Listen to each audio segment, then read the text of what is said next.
Jet ফুয়েলের record দাম বৃদ্ধি 3 মাসে বেড়েছে 140%। বাড়তে পারে বিমান ভাড়া। দেশের এভিয়েশন খাতে ব্যবহৃত জ্বালানি জেট ফুয়েলের দাম রেকর্ড ভাঙার ঘটনা ঘটেছে। মাত্র 3 মাসের ব্যবধানে এই জ্বালানির দাম বেড়েছে প্রায় 140%। চলতি বছরের জানুয়ারিতে প্রতি লিটার জেট ফুয়েলের দাম যেখানে 94 টাকা 93 পয়সা ছিল, এপ্রিল মাসে তা বৃদ্ধি পেয়ে দাঁড়িয়েছে 227 টাকা 8 পয়সায়।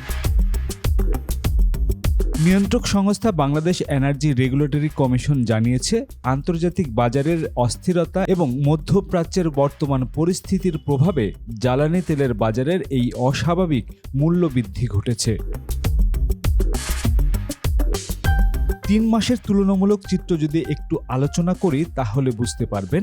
বিইআরসির পরিসংখ্যান অনুযায়ী বছরের শুরুতে জেট ফুয়েলের দাম অনেকটা সহনীয় পর্যায়ে ছিল।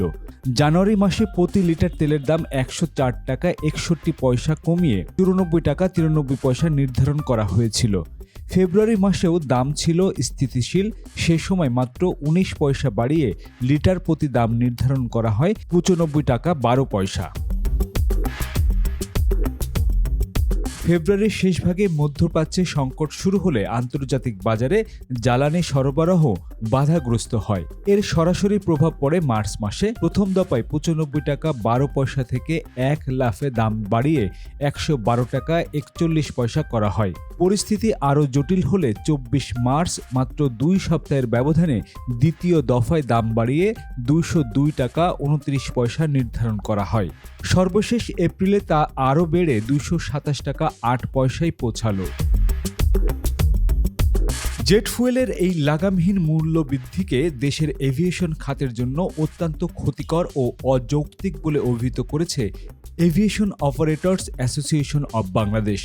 সংগঠনটি এই সিদ্ধান্ত দ্রুত পুনর্বিবেচনা করার জন্য সরকারের কাছে জোর দাবি জানিয়েছে। সংশ্লিষ্টরা মনে করছেন, জ্বালানির এই উচ্চমূল্য বিমান ভাড়ায় বড় ধরনের প্রভাব ফেলবে, যা যাত্রী ও পর্যটন খাতের জন্য চরম নেতিবাচক হতে পারে। তো ভিউয়ার্স, আপনি কি মনে করেন জেট ফুয়েলের এই দাম বৃদ্ধি বিমান ভাড়ায় কতটা প্রভাব ফেলবে? কমেন্ট বক্সে অবশ্যই আপনার মতামত জানাতে ভুল করবেন না। তো ভিউয়ার্স, আমি জুলহাস কবির বিদায় নিচ্ছি আজকের মতো। দেখা হবে আবারও নতুন কোনো ভিডিওতে। সে পর্যন্ত ভালো থাকুন, সুস্থ থাকুন, নিরাপদে থাকুন।